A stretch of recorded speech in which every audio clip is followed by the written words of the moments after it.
billahi min sururi anfusina wa min sayyiati a'malina may yahdihillahu fala mudhillalah wa may yudlil fala hadiyalah.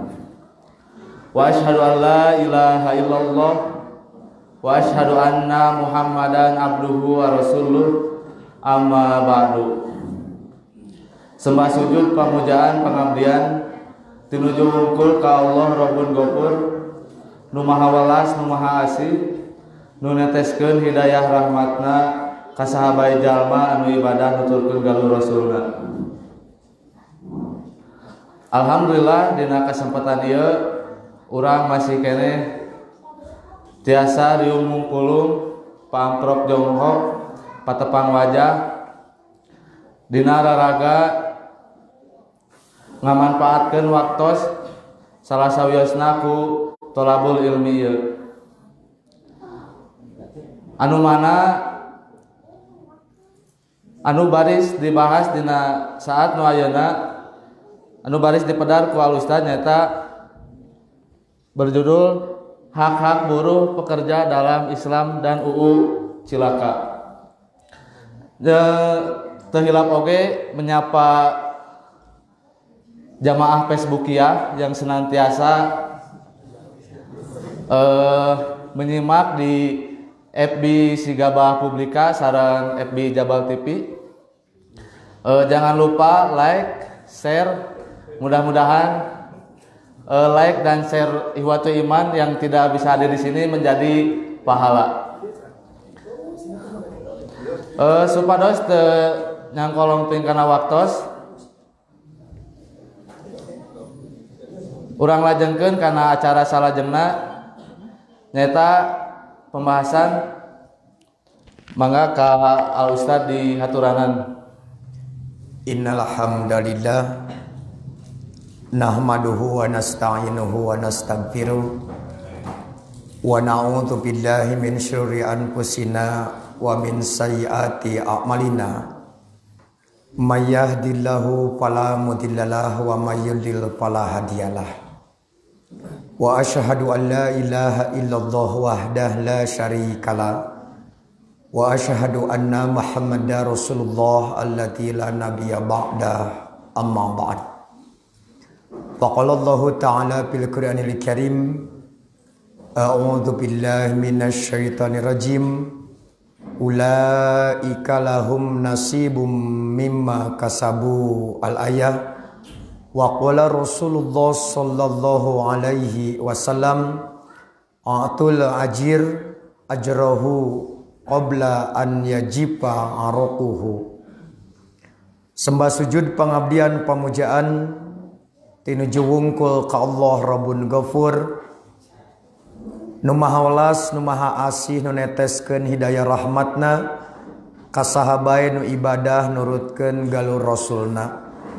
Para wargi miwah para sepuh utamina sesepuh pimpinan cabang Persis Ranca Bali Kalih Otonom tehilap oge hadir sesepuh oge senior simkuring Kang Hedi tehilap oge generasi nanoman generasi baru mujahid ilmu Persis Ranca Bali Kalih Ciwidey.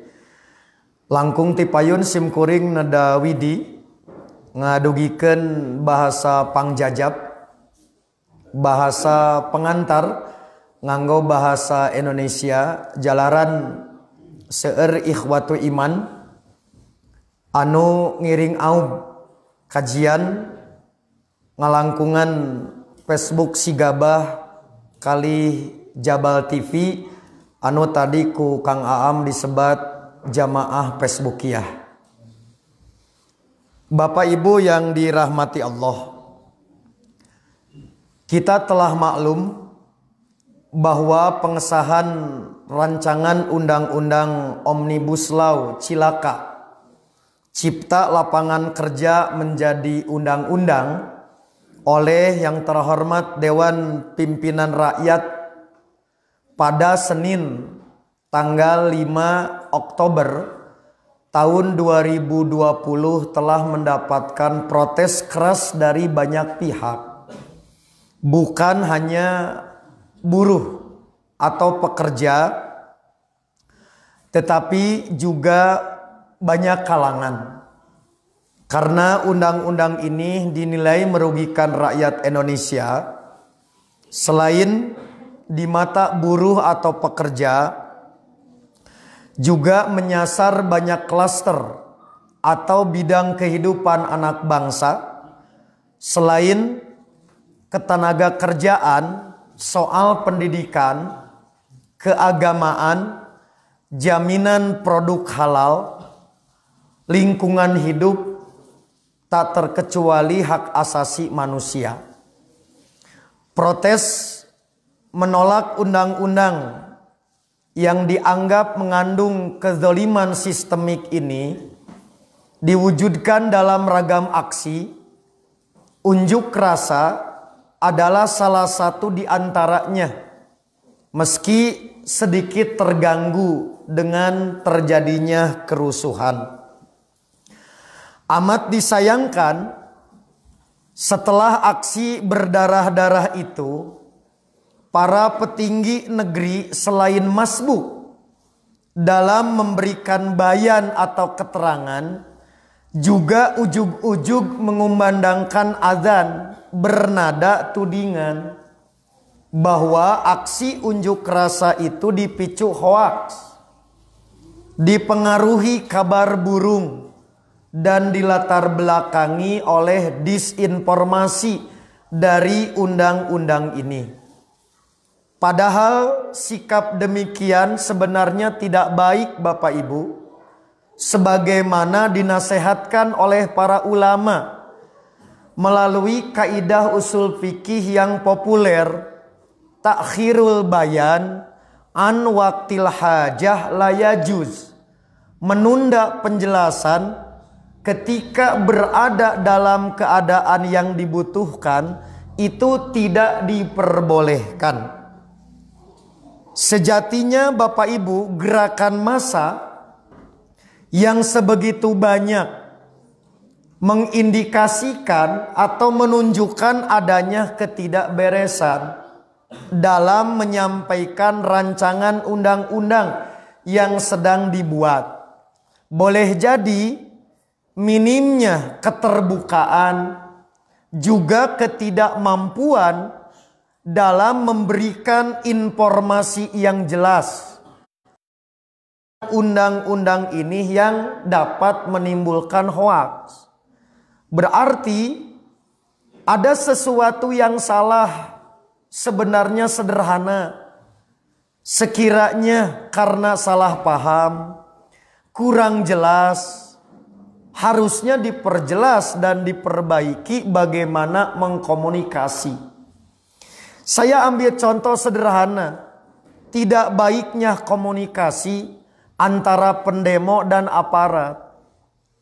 Para pelajar yang ikut demo ditanya oleh aparat, "Adik-adik ini kenapa demo? Sudah baca belum undang-undang Omnibus Law-nya?" Kata para pelajar, "Belum."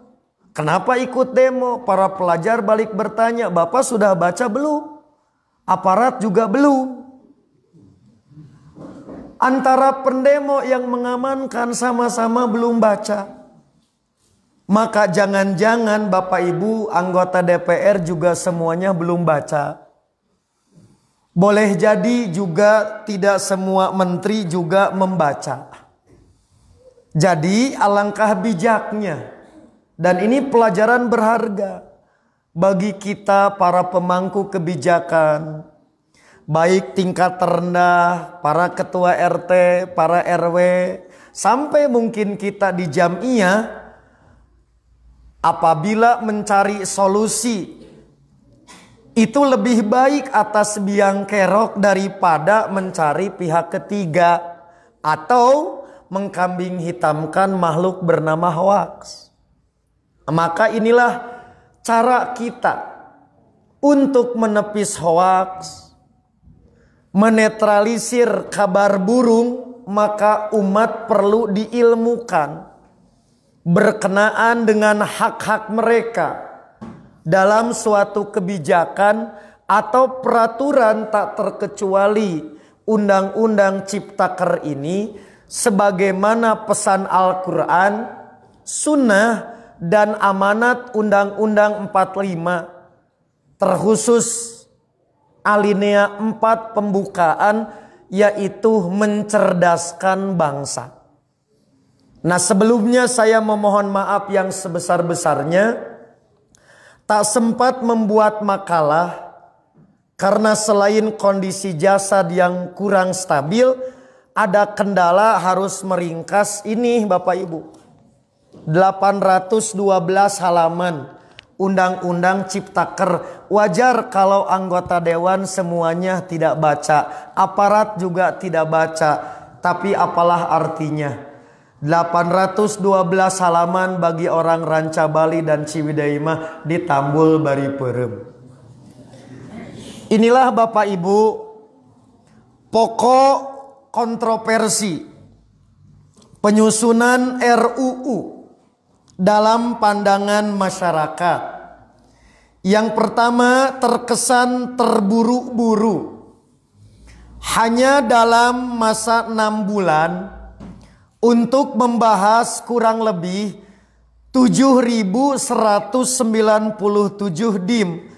DIM itu daftar inventarisasi masalah yang biasa digunakan dalam penyusunan peraturan untuk mengatasi berbagai persoalan tertentu.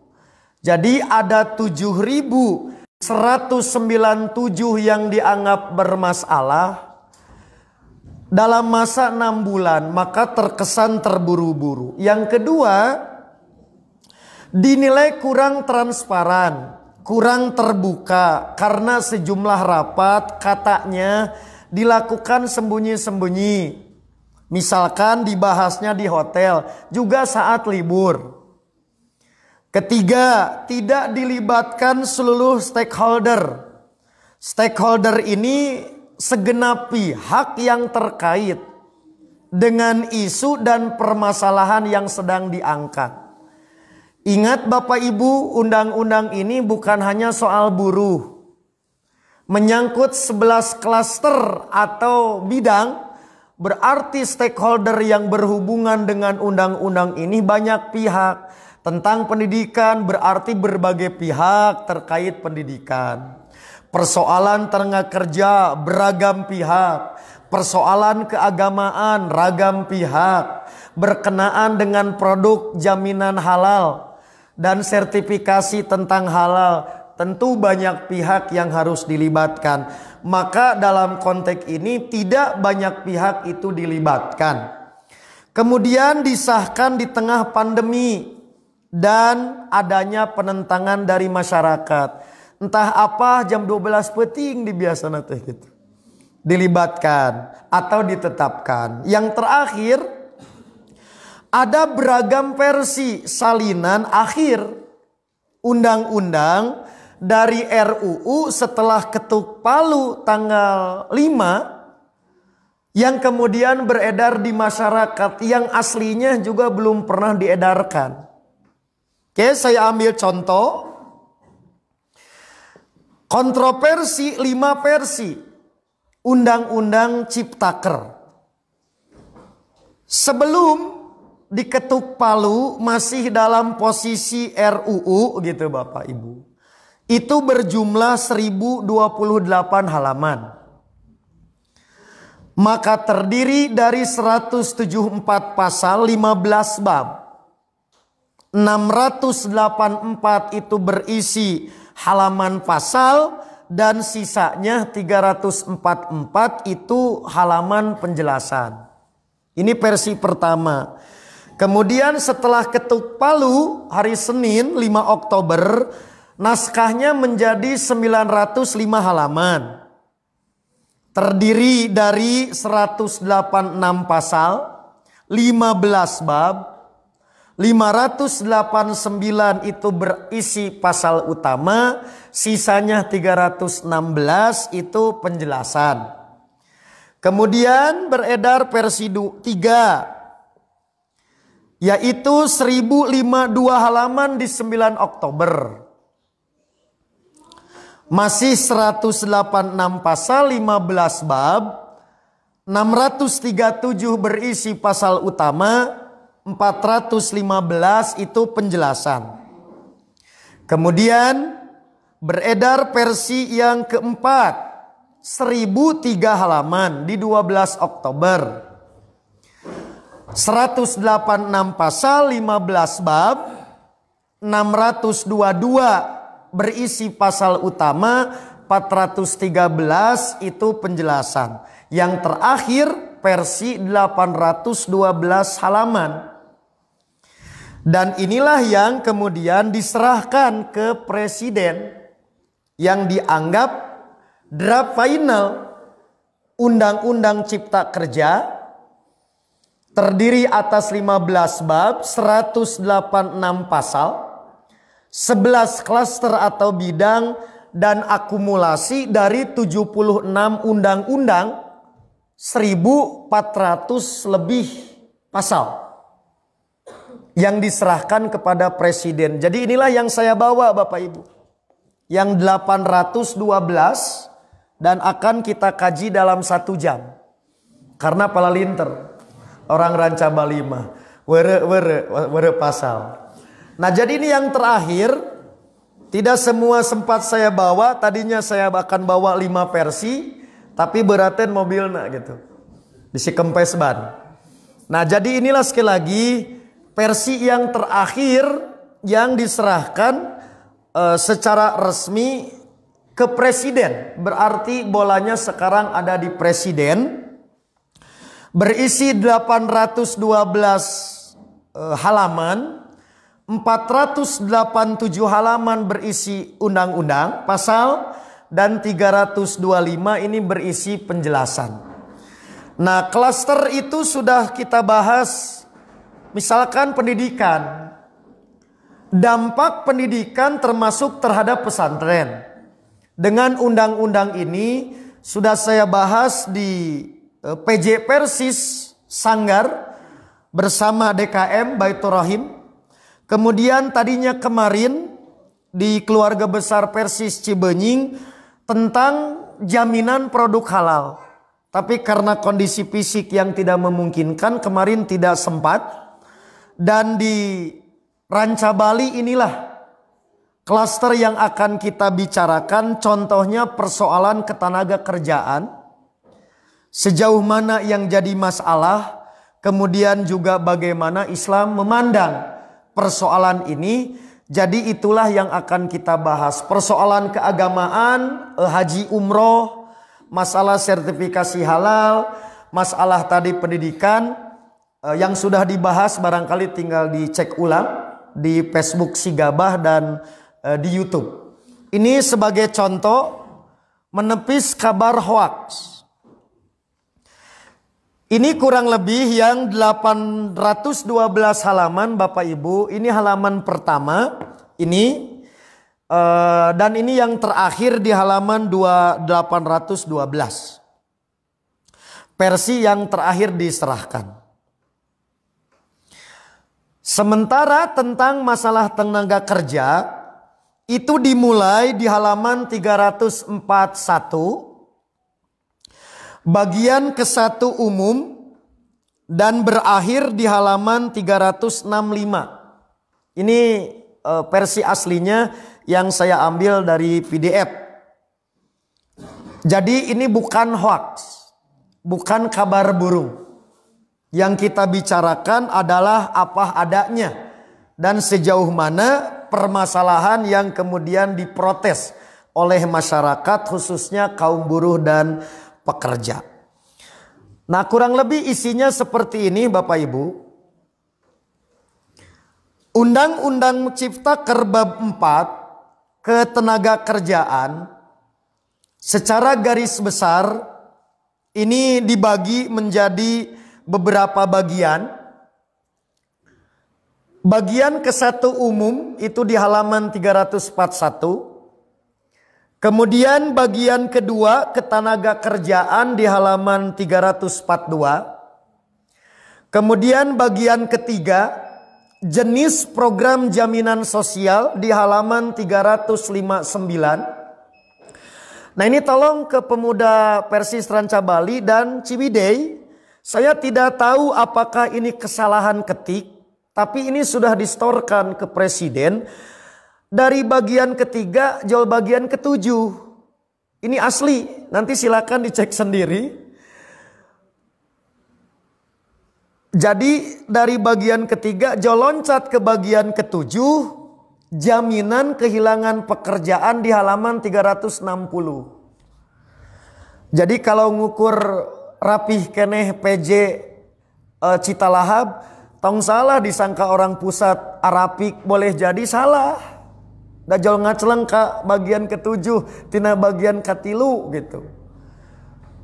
PJ Citalahap gitu kia-kia teuing. Nah jadi tong dianggap dah pusat gitu rapi tong salah. Ini padahal 650 anggota loh dewan teh. Itu mengetikna di balayar urang mapan disamakan jeung di karpetan. Nah, jadi ini sekali lagi bukan rekayasa tapi apa adanya, sudah diketuk palu. Mudah-mudahan sekretariat presiden mengetahui ada kesalahan ini kalau dianggap salah.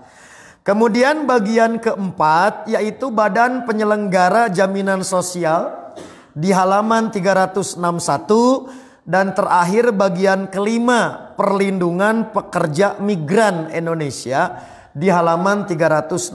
Jadi kurang lebih klaster tenaga kerja di Undang-Undang Ciptaker ini kurang lebih strukturnya, isinya kurang lebih seperti itu. Daftar masalahnya atau daftar undang-undangnya. Nah apa yang jadi masalah? Untuk menepis hoax atau hoax. Ini bukan hoax karena memang terdapat beberapa masalah. Tinggal dicari solusi, sebetulnya bukan saling menuduh termakan isu. Kurang lebih ada 6 poin. 6 poin penting dari bagian demi bagian yang tadi saya sampaikan strukturnya, sistematikanya. Masalah yang pertama yang banyak ditentang persoalan menghapus aturan pesangon. Undang-Undang Ciptaker menghapus setidaknya 5 pasal mengenai pemberian pesangon. Ini sekali lagi bukan kabar burung. Misalkan pasal 81 poin 54 Undang-Undang Ciptaker menghapus pasal 165 pada Undang-Undang Ketenagakerjaan. Soal uang pesangon jika perusahaan pilot. Jika perusahaan pilot berarti pekerja tidak dapat apa-apa.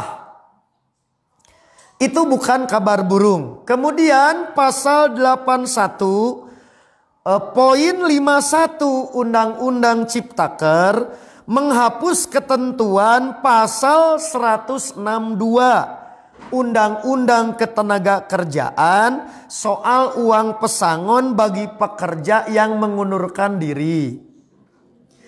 Kemudian pasal 81 poin 52 Undang-Undang Ciptaker menghapuskan pasal 163 di Undang-Undang Ketenagakerjaan soal pesangon apabila terjadi perubahan status, penggabungan, peleburan, atau perubahan kepemilikan perusahaan.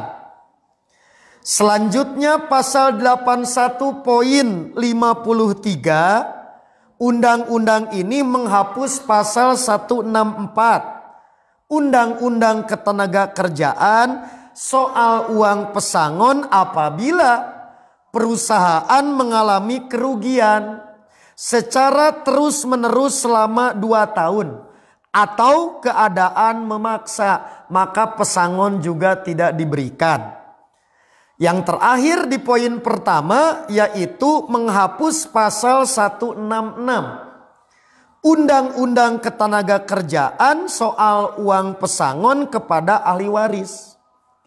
Apabila pekerja atau buruh meninggal dunia, pesangon tidak diberikan. Itu contoh Pak. 1 poin, kurang lebih ada 5 masalah yang dianggap merugikan buruh atau pekerja. Sekali lagi ini bukan kabar burung, bukan hoaks, karena tertulis di dalam undang-undang ini, khususnya yang versi terakhir 812 halaman. Kemudian yang kedua yang dianggap masalah yaitu mempermudah masuknya tenaga kerja asing atau TKA. Yaitu pasal 81.4 hingga 11 Undang-Undang Ciptaker mengubah dan menghapus sejumlah aturan tentang pekerja asing dalam Undang-Undang Nomor 13 Tahun 2003 tentang Ketenagakerjaan. Kemudian masalah yang ketiga, menghapus UMK, upah berdasarkan provinsi atau kota kabupaten, dan upah minimum berdasarkan sektor pada wilayah provinsi atau kota atau kabupaten yang tertera dalam pasal 89 Undang-Undang Ketenagakerjaan dihapus. Diganti pasal 88C ayat 2, yakni gubernur dapat menetapkan upah minimum kabupaten atau kota dengan syarat tertentu. 4. Menghilangkan batasan perjanjian kerja waktu tertentu PKWT. Undang-Undang Ciptaker menghapuskan batasan masa PKWT dalam pasal 59 Undang-Undang Ketenagakerjaan. Sebelumnya pasal 59.1 Undang-Undang Ketenagakerjaan menyatakan ada batasan 3 tahun. Sekarang jadi tidak ada batasan. 5. Menghilangkan hak cuti panjang dan hak upah. Menghilangkan hak cuti panjang dan upah itu pada pasal 81.79. Menghapus ketentuan cuti panjang, yaitu 1 bulan pada tahun ke-7 dan 1 bulan pada tahun ke-8. Mengganti Undang-Undang Ketenagakerjaan pasal 79 ayat 4 huruf D. Pasal 81.88 Undang-Undang ini menyatakan mana buruh yang menggunakan waktu istirahatnya untuk bekerja tidak diberikan upah, mengganti pasal 88 ayat 3 huruf E Undang-Undang Ketenagakerjaan. Yang terakhir jam lembur tambah 1 jam. Pemerintah menambah jam kerja lembur selama 1 jam melalui undang-undang ini. Aturan tersebut diubah dalam pasal 81 poin 22 yang mengubah pasal 78 Undang-Undang Ketenagakerjaan. Jadi lihat Bapak Ibu, bagi saya Ustadz bukan tenaga kerja, Ustadz bukan buruh, tapi kenapa perlu membahas? Justru karena kepedulian terhadap umat, peduli terhadap anak bangsa. Yang boleh jadi dalam kerangka ini umat tidak mengetahui persoalan hak padahal dia buruh. Karena undang-undang sebelum nage tak pernah maca. Tapi pada saat ada persoalan, ada sengketa, disitulah terkadang pentingnya persoalan hak dan kewajiban seseorang. Tak terkecuali di lingkungan kita. Maka tentu sekali lagi yang ingin diluruskan, apabila ada kesadaran masyarakat berunjuk rasa, tidak bijaksana kalau serta-merta disebutkan bahwa mereka melakukan protes karena hoa. Karena kenyataannya bukan begitu. Jadi ini yang perlu disikapi, pelajaran penting bagi kita antara pengambil kebijakan dengan end user pengguna kebijakan. Tidak selamanya tidak sejalan. Tidak selamanya terjadi kesepahaman. Itu sederhana sekiranya memang mau disederhanakan.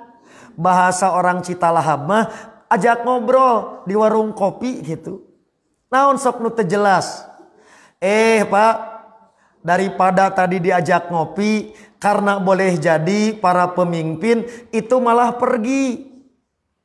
Kermah indit nalika tadi rakyat butuh penjelasan, tiba-tiba datang jol nuduh hoak. Ini yang kurang bijaksana. Tentu itu tidak mengikuti cara kepemimpinan menurut Islam. Sampai contoh ibu, kasusnya yang paling menarik yaitu the power of mak-mak protes kepada Nabi. Duh kata bu protesnya nyendak tadi alat masak, katel, panci gitu. Apa yang diprotes bu? Yaitu KDRT. Kekerasan dalam rumah tangga para suami. Maka datanglah kepada Nabi. Mengadukan keluhan.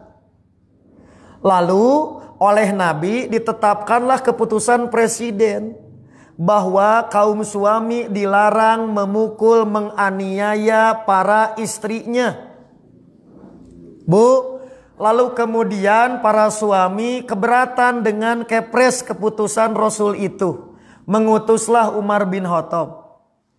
Apa? Menyampaikan keberatan. Alasan para suami memukul istri. Dikarenakan ada perilaku yang tidak baik dari para istri, diantaranya berbuat nusyuj. Maka Nabi membuat rukhsah dari keputusan presidennya. Dirobah kepresnya, laki-laki dilarang menganiaya illa kecuali aya rukhsah. Begitu ditetapkan keputusan presiden, kaum ibu-ibu keberatan.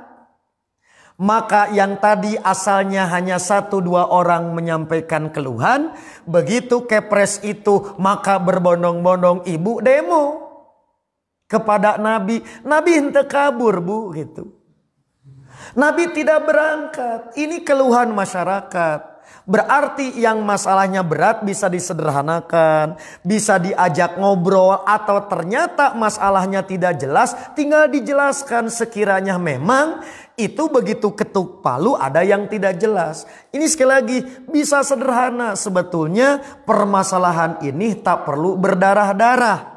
Apalagi yang melakukan kerusuhan belum tentu mereka yang memang murni untuk mengajukan tuntutan. Maka sekali lagi ini pelajaran penting bagi kita bersama di dalam menghadapi sebuah masalah. Apalagi kalau ada ketidaksepahaman, berarti komunikasi ngobrol ngawangkong itu perlu untuk dilakukan dengan cara yang baik dan benar. Kurang lebih itu catatan menepis anggapan bahwa protes karena hoax di berbagai klaster persoalan pekerjaan atau hak-hak buruh itu juga bukan karena faktor kabar burung.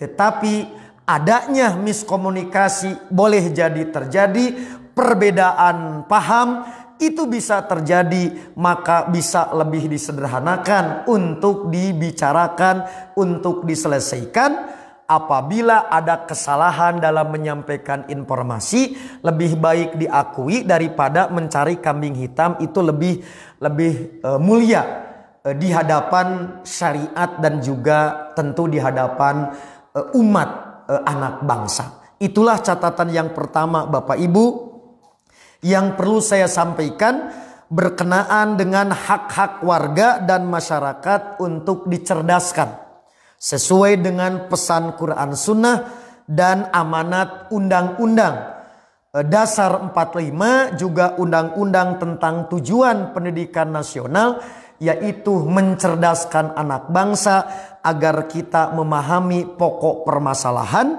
tidak karena bersikap berdasarkan ikut-ikutan atau kita juga memponis, padahal mereka yang melakukan mengerti apa yang sedang mereka lakukan.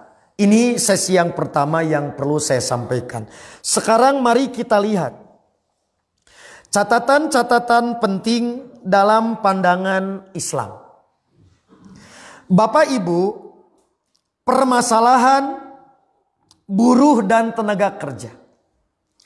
Jauh-jauh hari sejak periode Mekah telah mendapatkan respon yang luar biasa di dalam agama Islam. Yang pertama, Bapak Ibu, ada 4 prinsip yang Islam amanatkan, baik kepada para majikan, para pemimpin perusahaan, dan juga bagi kita buruh atau pekerja yang perlu untuk diketahui di dalam pandangan Islam. Maka Islam selain mengajarkan 4 prinsip untuk memuliakan hak-hak pekerja, maka ada kondisi yang harus dihapuskan. Karena tidak mungkin 4 prinsip ini bisa ditegakkan sekiranya keadaan tidak dihilangkan yang dapat menghambat 4 prinsip ini itu tegak. Apa yang paling penting untuk dihilangkan? Yaitu adanya kelas masyarakat di dalam Islam. Maka yang pertama yang dihapuskan apa Bapak Ibu? Perbudakan. Jadi Islam memandang bahwa selama hidup masyarakat masih ada kelas, sampai kapanpun kesetaraan makhluk hidup hamba Allah itu tak akan terwujud. Maka ini mempengaruhi kepada persoalan hak, kewajiban, dan upah. Jadi yang dihilangkan apa Bapak Ibu? Klasifikasi. Maka buruh itu dihapuskan oleh Islam. Sebab dengan adanya perbudakan menggambarkan di masyarakat itu ada kelas. Tapi lihat Bapak Ibu, buruh dihilangkan, tapi perbudakan dihilangkan, tapi sistem perbudakannya masih ada. Berarti perbudakan di abad modern jangan sampai ini masih kuat. Nya eueuh ari abidna mah. Nya tidak ada sistem perbudakan mah. Tapi dalam sistem ketenaga kerjaan ternyata memperbudak masih ada. Berarti hakikatnya itu belum tercipta. Maka sekali lagi, faktor apa yang bisa menghambat 4 prinsip tegak oleh Islam harus dihapuskan dari muka bumi, yaitu perbudakan. Yang pertama lihat Bapak Ibu. Maka bagaimana Islam menghilangkan perbudakan? Pada saat sistem perbudakannya dihapus, Islam mengangkatkan dulu derajat martabat manusia. Sambil contoh Bu. Dilihat dari kesejarahan. Saat Islam mau menyampaikan tidak ada kelas manusia, maka tidak ada satupun perjuangan umat Islam yang tidak melibatkan berbagai kelas masyarakat yang berbeda. Di antaranya apa Bu? Yaitu Nabi mengangkat seorang hamba sahaya. Contohnya Bilal. Lihat Bapak Ibu. Ketika Bilal azan, semua kelas masyarakat eueuh nolak. Padahal dalam kehidupan sehari-hari Bilal itu mohon maaf sama dengan barang karena memang hamba sahaya barang. Maka Nabi cara menghilangkan kelasnya apa? Sebelum dibebaskan dari hamba sahaya diberikan peran di masyarakat. Nu masyarakat moal nolak rek panglima besar, rek jenderal, saat Bilal adan semuana ngagugu. Henteu kieu asa eta mah hamba sahaya nu adana aing mah embung teu. Rek darah biru, rek darah merah. Maka itulah cara Islam mengangkat martabat. Tidak dibebaskan dari hamba sahayanya, masih anger hamba sahaya. tapi oleh Nabi dimuliakan melalui peran apa? Tepira adzan. Maka bukan semata-mata Pak innahu anda sautan. Bukan semata-mata karena Bilal itu suaranya merdu, tapi menghilangkan kelas masyarakat. Cek bahasa ayeuna mah naikeun kelas. Ibu masih ingat bagaimana proses adzan? Kapan anu ngimpi nama Abdullah bin Zaid bin Abdirrabbi? Setelah 3 hari musyawarah cabang. Bagaimana memanggil umat untuk sholat. Dalam rapat deadlock. Aya nu ngusulkeun ku trompet. Ditolak karena itu adalah alat ritual kaum Yahudi. Ada yang mengusulkan ku lonceng. Ditolak sampai deadlock 3 hari. Lamun bahasa orang Citalahap mah kainget wae, da tarik mikir. Maka diberikanlah ilham lewat mimpi. Abdullah bin Zaid bin Abdirrabbi didatangi oleh seseorang, diajarkan lapal-lapal adzan dan qomat. Besoknya hari keempat setelah sholat subuh diobrolkeun ka Nabi. Kata Nabi, alimhu Bilalan fa innahu anda sautan. Ajarkan ka Bilal karena Bilal lebih bagus suaranya. Ternyata dibalik edukasi pengajaran adzan bukan sekedar alat untuk memanggil, mengangkat harkat martabat manusia. Bilal yang asalnya bukan siapa-siapa. Bilal hanya kelas barang. Maka dengan ditugaskan jadi muadzin naik derajat. Siga di urang punten. Marbot tong dianggap enteng. Lihat Bu yang kedua, contoh kasus. Bilal naik derajat. Kunaon Bu jadi muadzin. Yang satu lagi marbot. Marbot wafat tosa bulan. Tadi wartoskeun ka Nabi da cek pandangan jalmi lah kenaon marbot. Begitu Nabi datang ke lokasi itu, Nabi nanya, mana nusuk bebersih masjid? Kata sahabat, tos maut. Nah, cenah tadi bejaan kuring mun bahasa urang, cek sahabat da teu pira marbot contoh. Jadi di balik tukang marbot wae itu ada nilai. Tak itu cara ngajelemakeun jelema. Maka tidak mungkin Bapak Ibu akan terjadi kesetaraan dalam urusan buruh, dalam urusan pegawai, kalau premnya, cara pandangnya masih ada kelas. Ngarasa kelas dunungan, ngarasa kelas owner, ngarasa kelas pemilik perusahaan dengan kelas karyawan, maka karyawan bukan sebagai mitra, tapi dianggap masyarakat rendah. Maka ketika ada cara pandang demikian, apalagi jadi keyakinan karyawan sarua jeung barang.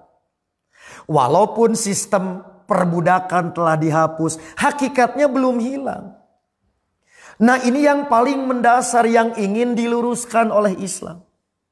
Sami we siga urang boga karyawan gitu. Lamun urang perusahaan, terlepas gede letikna perusahaan, urang boga karyawan. Cik ariku urang karyawan ditempatkan sebagai naon. Gitu.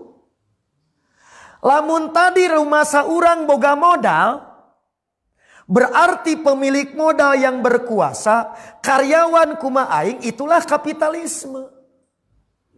Maka segala sesuatu ditentukan oleh pemilik modal.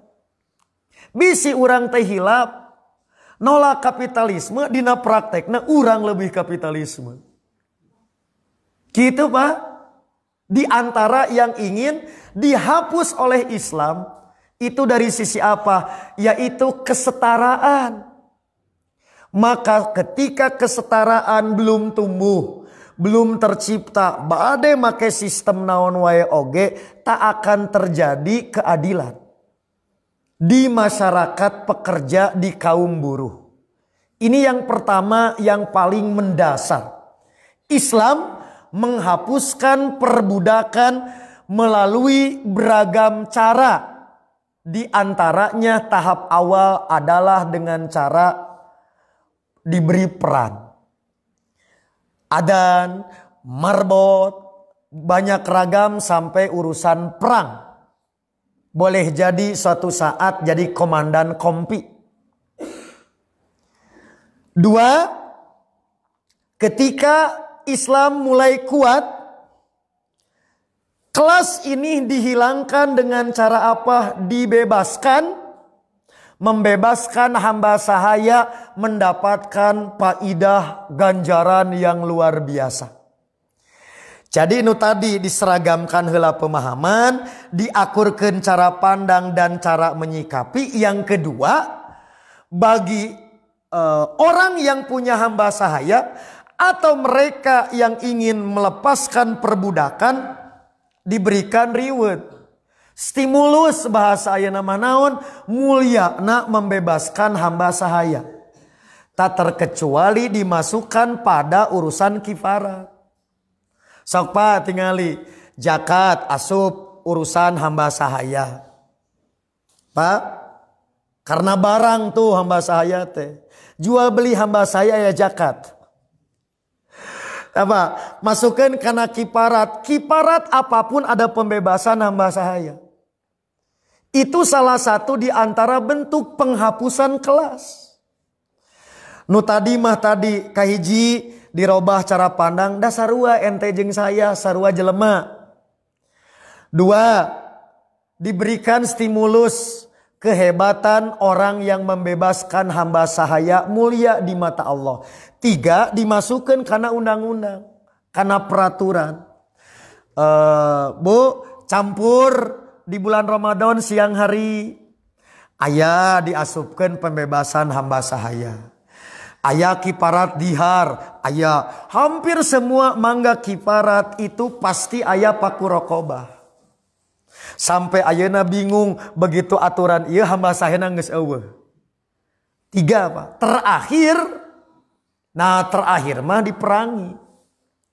Ketika undang-undang sudah turun semua hamba sahaya harus dibebaskan, lalu kemudian masih terjadi perbudakan, maka oleh Islam diperangi, negara hadir untuk memberikan jaminan, maka terkenalah nama-nama yang disebut maula. Jadi maula teh mantan hamba sahaya. Seperti Nafi', seorang tabi'in ulama maula Ibnu Umar. Dia adalah hamba sahaya Ibnu Umar, maka istilah maula menjadi populer. Kade maula teh sanes wali. Maula di dinya mah mantan hamba sahaya, ex abid. Nah itulah Bapak Ibu yang paling mendasar sekali lagi, maka sistem perbudakan yang akan menjadi penghalang. 4 prinsip di dalam dunia kerja. Urusan buruh dan pekerja atau karyawan tidak mungkin bisa tegak kalau tidak dihapuskan. Anggapan saya majikan, ente buruh. Saya yang punya barang, Anda barang. Itu oleh Islam harus dihapuskan. Sekarang tidak ada sistem perbudakan, tapi pola pikir jeung rarasa anak ayah. Berarti masih ada pikiran dan rasa jahiliyah.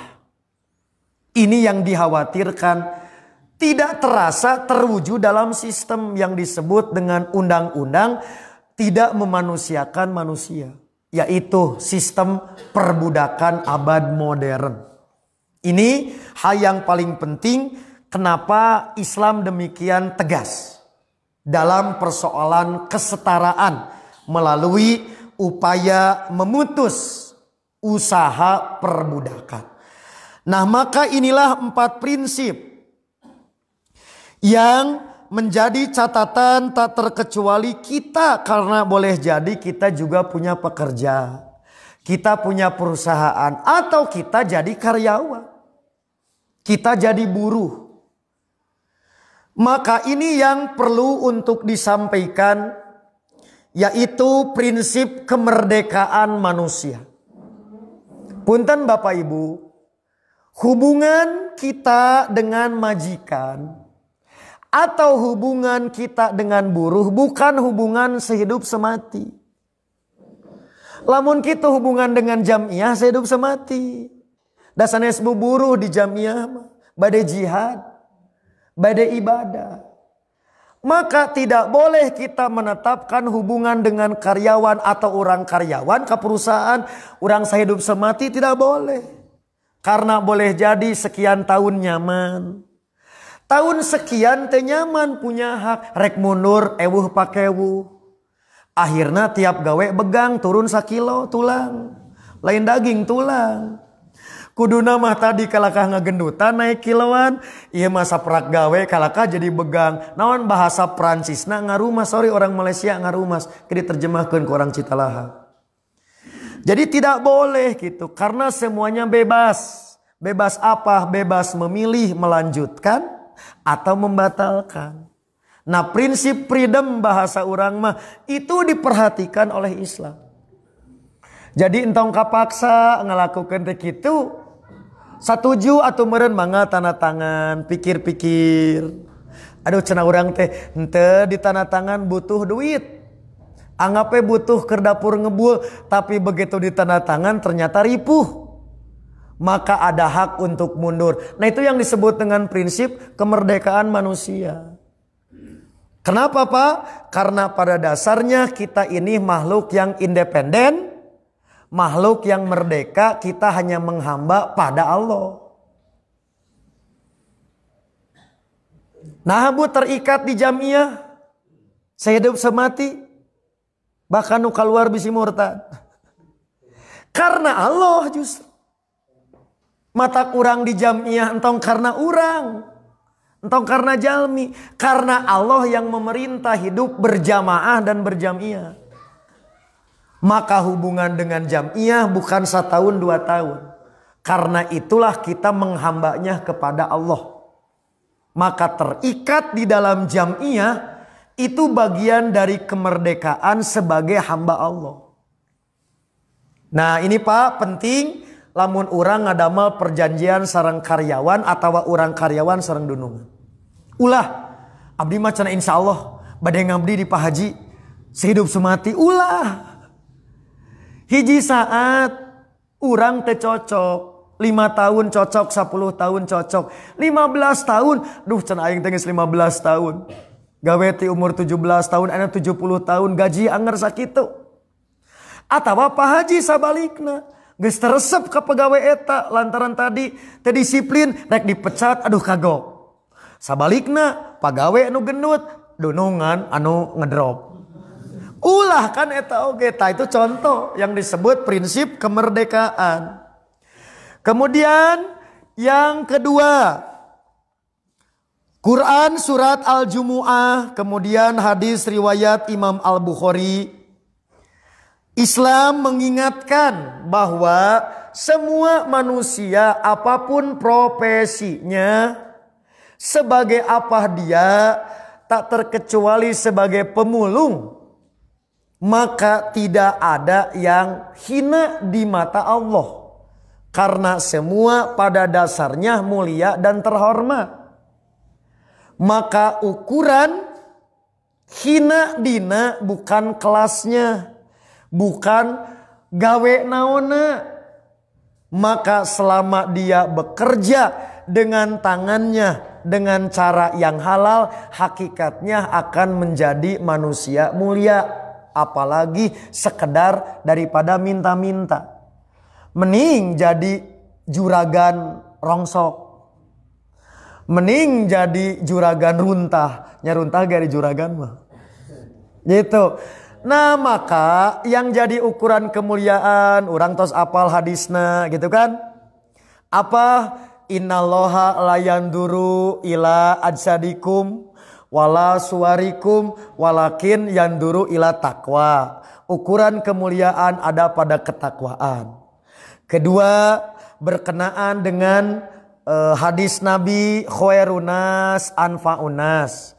Sebaik-baik manusia diukur berapa banyak nilai manfaatnya, bukan sekedar profesinya. Berapa banyak sekarang dunungan? Dunungan muslim. Nah, kalau banyak berapa persen yang sadar ini? Kalau banyak yang tidak sadar berarti tugas pemuda Rancabali jeung Ciwidey dakwah. Mata kedah aya kelas dunungan ngaraji. Bisi pajarkeun Islam tong pipiluan dina urusan perburuhan. Nah, contoh kalau sekian persen muslimna sadar akan ini, maka sekiranya tak akan terjadi kekisruhan antara dunungan dan majikan. Tapi berapa persen ini tugas dakwah dan edukasi kita. Maka suatu saat boleh jadi di Ciwidey, di Rancabali aya ngaji kelas manajer. Karyawan geus saladar, dunungan can saladar, diayakeun pengajian khusus kelas owner. Kitu eta teh ku hipi asup. Tong urusan dagang we da geus palinter dagang mah. Dihimpun perusahaan Persis hayo ngajar dagang da geus palinter, nu acan mah ngaji. Jadi ngaji tentang hak-hak dan kewajiban buruh. Dunungan boleh jadi banyak yang belum tahu. Ini perlu supaya apa? 60% pekerja muslim dan dunungan muslim sadar akan prinsip ini, bisa meminimalisir persoalan kekisruhan. Karena apa? Sekali lagi, maka dikhawatirkan timbul justru karena tidak sadar atau kurang paham. Oke, ini prinsip yang namanya kemuliaan derajat manusia. Kemudian yang ketiga, yaitu prinsip keadilan dan anti diskriminasi. Maka Islam akan terus menggalang, mengingatkan persoalan ini. Sampai Islam mengajarkan tidak boleh memanggil seseorang dengan panggilan yang akan merendahkannya. Hei korengan, hei pincang.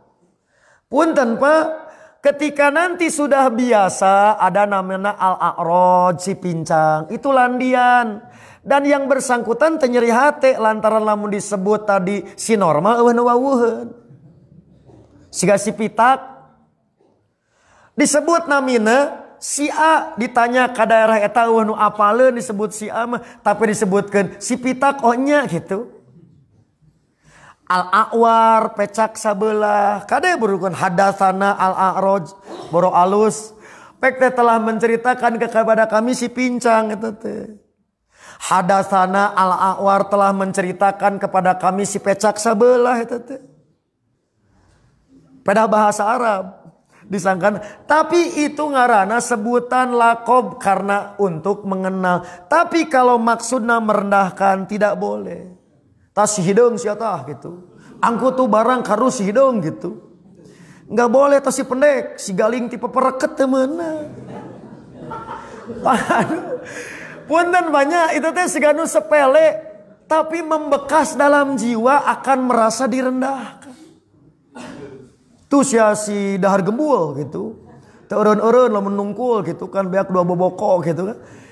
Itu contoh. Jadi sampai urusan memanggil saja. Ini menunjukkan keadilan anti diskriminasi. Panggil semuanya kalau memang tadi disebutkan tadi, hei karyawan kabeh gitu. Hei penjaga gudang. Mana siata terbalik.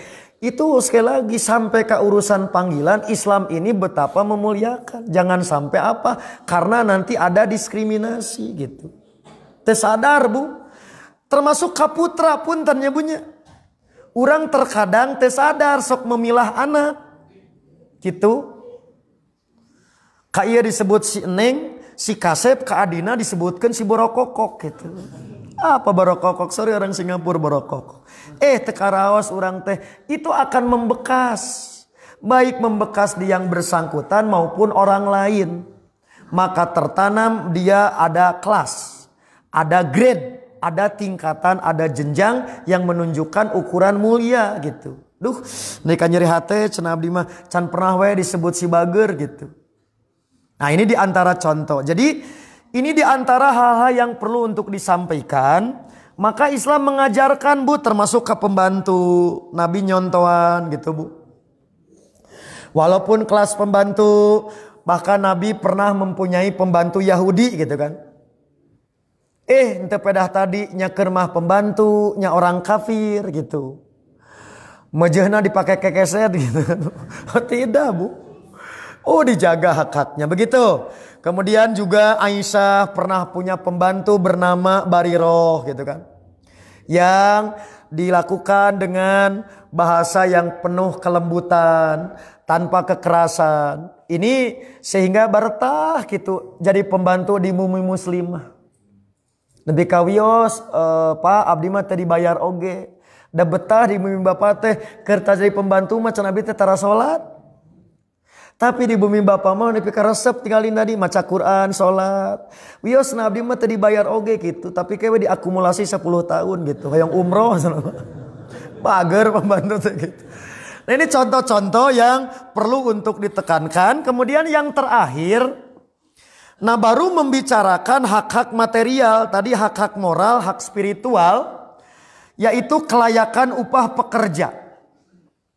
Maka upah atau gaji adalah hak pemenuhan ekonomi bagi pekerja yang menjadi kewajiban dan tidak boleh diabaikan oleh para majikan atau pihak yang mempekerjakan. Punten Pak, selain tadi urusan adil dalam arti proporsional, juga urusan tepat waktu. Sekiranya gajian tanggal hiji, terus nunungan karena kercan aya pemasukan lantaran tadi kredit macet di luar, minimal kunyarios karena hak mereka harus dibayar tanggal 1. Gitu Pak. Tanggal hiji gajian, antepe encan teh gitu. Rek nanyakeun si digegel. Nah, akhirnya mah gawena teh bari hare-hare we. Maksudna mah lain hare-hare hayang ditanya, kunaon maneh teh bet kieu? Maksudna mah tadi nah gajian betelat. Kedahna nyarios. Untung asatid mah lain karyawan memang menang telat. Komo asatid kudu lebih surti kan? Da asatid mah justru lain karyawan. Nah cenah asatid teh tara ngajarnya hayo we dicarekan. Diteleponan asatid teh ka mana cenah tanggung jawab ngajarnya teh si horeng telat wae mayar. Nah itu contoh peperieun atuh urang teh tadi henteu atuh telat atuh nyarios. Itu bagian yang harus diperhatikan oleh Islam. Nah, terus apa dalilna kan tadi atul ajiro, jangankan tadi telat tanggal, kalau kesepakatannya per order, per project, beres projectna can balik kudu tunai dibayar. Sakapeng transfer wae kudu menta hampura, da kedana mah cungcreng. Tenang cenah ke dibayar, mun kanggo bapa raos bari ngagoler kling. Abdi mah kapan teu boga ATM-na ge. Kudu nginjem ka tetangga can dipotong. Can dipotong teh beak deh gitu kan, terus labuh deh gitu. Ini contoh jangan sederhana pedah tadi ditransfer. Taros heula, Pak wios ditransfer. Alim ditransferna teu karaosna gitu. Ai kitu makan dibawa ka tingali ka resekna gitu. Ini yang disebut dengan berikanlah kepada pekerja ajrohu, ujrohnya, qobla an yajipa urukuhu, sebelum keringatnya kering. Maksudnya kudu dicek we pengawas teh cik saacan kesangna. Cek pengawas teh, cek supervisor teh antep sudah kesangna lewat leet kan. Maksudnya mana harus segera memenuhi hak mereka. Maka jangan sampai kering itu maksudnya kinayah agar betul-betul hak mereka itu ditunaikan segera. Gitu maksudnya sanes diukur seberapa basuh kesangna gitu. Itu yang dimaksud. Oke? Sudah. Jadi ini sekali lagi 4 prinsip dari mulai yang sifatnya moral, spiritual sampai urusan material. Sudah. Ini berarti sederhana. 2 pihak. Nah, apabila dikhawatirkan ada ketidakcocokan antara pekerja dengan dunungan, antara perusahaan dengan buruh, maka disitulah Islam mengajarkan peran negara hadir. Jadi pada asalnya Bapak Ibu, hubungan antara buruh dengan dengan perusahaan, karyawan dengan majikan itu bukan ranah negara, bukan ranah pemerintah. Pekweh da asalna hubungan masing-masing. Tapi kenapa Islam mengajarkan negara harus hadir? Kenapa Bapak Ibu suatu saat antara buruh dengan perusahaan, dunungan dengan pekerja suatu saat ada ketidaksepahaman. Maka negara hadir menurut Islam berperan ibarat wasit. Tugas utama pemerintah, tugas utama negara dalam konteks dunia ketenaga kerjaan sebetulnya menjaga aturan main. Jangan sampai ada salah satu pihak yang dilanggar. Jangan sampai perusahaan hakna dilanggar ku pekerja atau sebaliknya. Jadi itulah sejatinya pemerintah dan negara boleh hadir, bahkan wajib ikut campur, tapi bukan memihak. Tujuan pemerintah negara dalam pandangan Islam yaitu sebagai wasit agar aturan main sehat. Aturan main terjaga, tidak dimanfaatkan oleh kedua belah pihak. Sekiranya ada pemain yang melanggar aturan, maka wasit berhak memberikan kartu kuning. Bahkan suatu saat memberikan kartu merah. Itulah sejatinya negara dan pemerintah. Maka Islam membuka ruang sengketa. Sekiranya tadi negara sudah hadir, tetap kekeh dua pihak tidak sepakat, dipersilahkan ambil yang disebut dengan pengadilan. Di Islam nanti ada wilayah hisbah. Yang kedua ada wilayah qadha. Yang ketiga ada wilayah mazolim.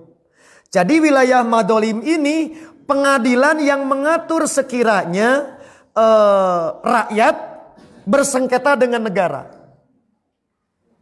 Jadi rakyat dirugikan dengan undang-undang. Maka hadir ada pengadilan mazolim.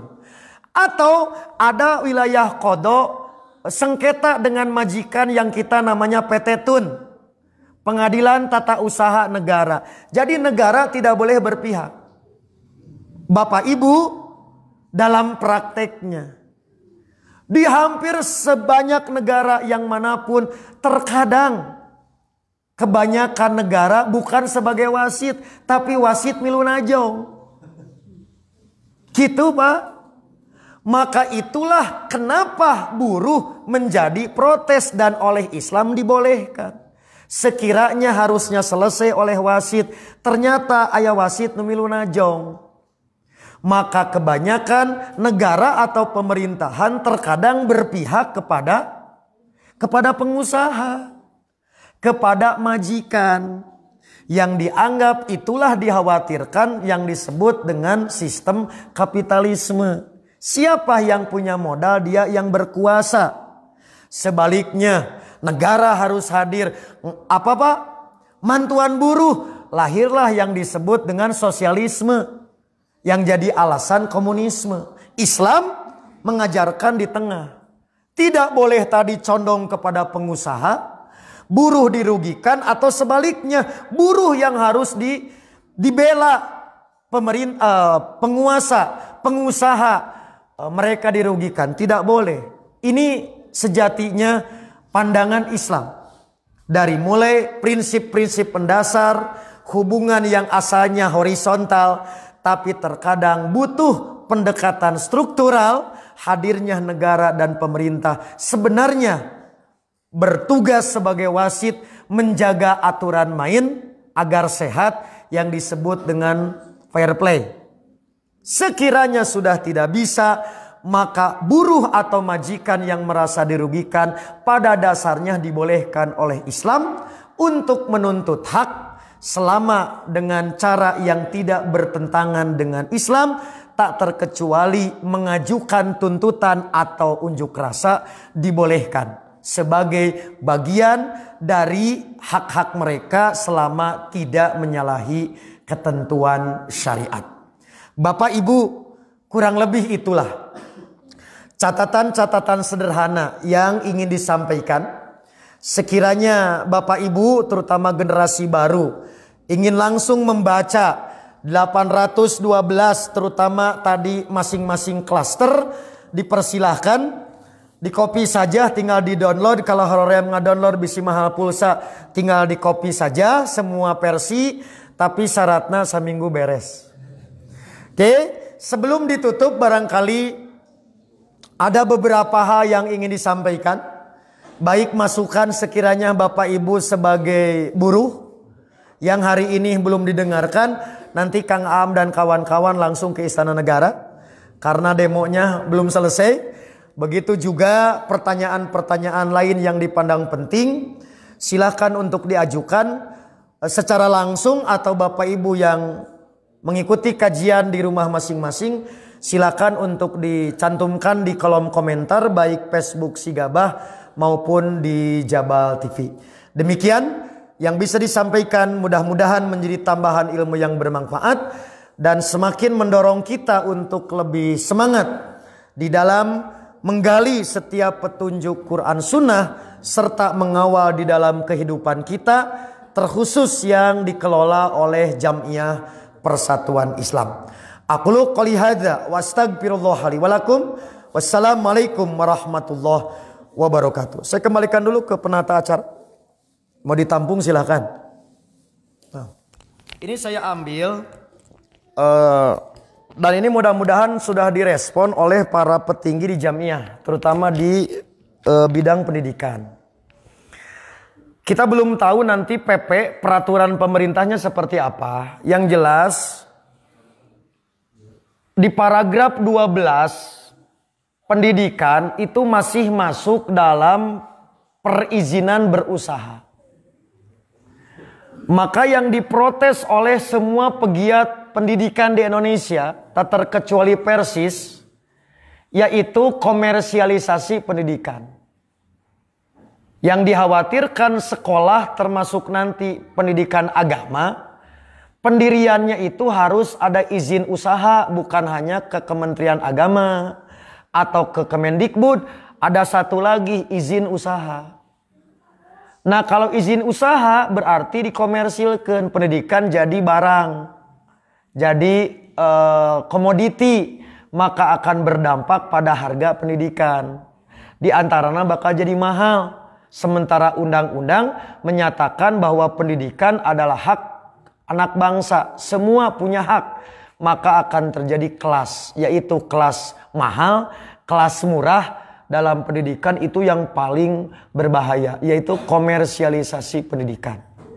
Maka sekali lagi Persis juga sudah protes dan ini akan termasuk yang akan terus kita kawal. Terutama nanti mudah-mudahan apakah ke MK atau kita masih mendesak Presiden mengeluarkan Perpu, peraturan Presiden pengganti undang-undang terhadap persoalan pendidikan. Kemudian persoalan agama, jelas itu urusan bisnis di haji umroh yang paling banyak dibahas, yang harusnya semakin murah dikhawatirkan semakin mahal. Kemudian yang khawatir masalah produk halal, yaitu bahwa produk halal satu kualifikasi auditornya tidak harus sarjana syariah, boleh sarjana apa saja. Sarjana syariah juga masih kena ada problem. Apalagi sarjana apa bebas. Kemudian juga tak harus MUI. Bisa siapa saja tak terkecuali nanti pemerintah yang ambil alih. Menetapkan kehalalan. Ku MUI wae masih ada masalah yang punya kualifikasi dan ada jaminan. Sekarang oleh pihak lain yang belum tentu punya kualifikasi. Ini jauh akan berbahaya. Bukan hanya memudahkan izin supaya lebih mudah perizinan usaha, tapi ketentraman konsumen itu juga yang harus diperhatikan. Dapat contoh, maka sekali lagi permasalahan ini bukan hanya persoalan buruh.